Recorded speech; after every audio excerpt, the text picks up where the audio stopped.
Here I'll show you an example of solving a rational equation.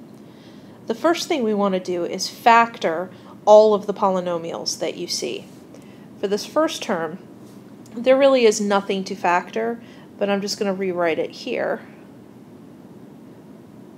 with the parentheses because it'll help me later on. For the second term, again, not much to do, just rewriting it to help me later. But for this third one, I'm going to want to factor the denominator. The top will stay 18. On the bottom, this can be factored to be x minus 2 times x plus 4. Now that we have everything factored, we can go ahead and figure out what the lowest common denominator would be for all of the denominators. Here again, we have everything factored out like we had on the previous page, and if we look, we notice that the lowest common denominator for everything will be x minus 2 times x plus 4, like we have on this side. So, what we want to do is now multiply both sides of this equation by x minus 2 times x plus 4. And again here, multiply by x minus 2 times x plus 4. If we picked the correct thing to multiply both sides by, all of the denominators should cancel out when we multiply this in. We're going to need to distribute this to both of these and simply multiply it into this side.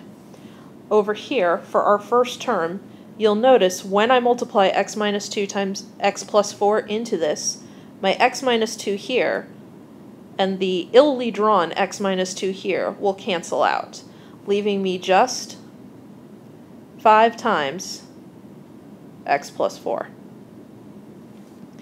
For the next one, when I multiply this through, the x minus 4 that I have here will cancel out with the x plus 4 that I have here, leaving me just minus 1 times x minus 2.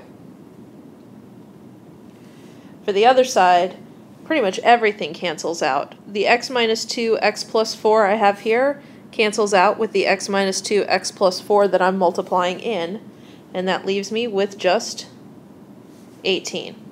Like I said, if you multiply the correct thing through, all of the denominators should end up canceling out, and now we have a much simpler linear equation to solve here.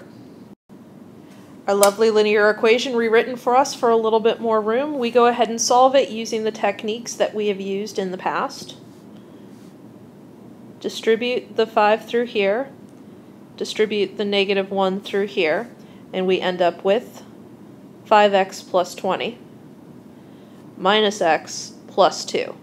Be very careful about distributing that negative through to that negative sign there. This still equals 18. Now we simplify and solve. Combining like terms, we end up with 4x plus 22 equal to 18. Now, subtract the 22 from both sides.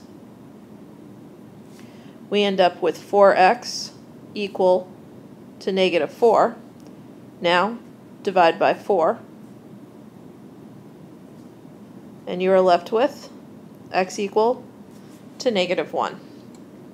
Now, before we can say that this actually is a solution to the problem, we first need to check it with the original problem. We found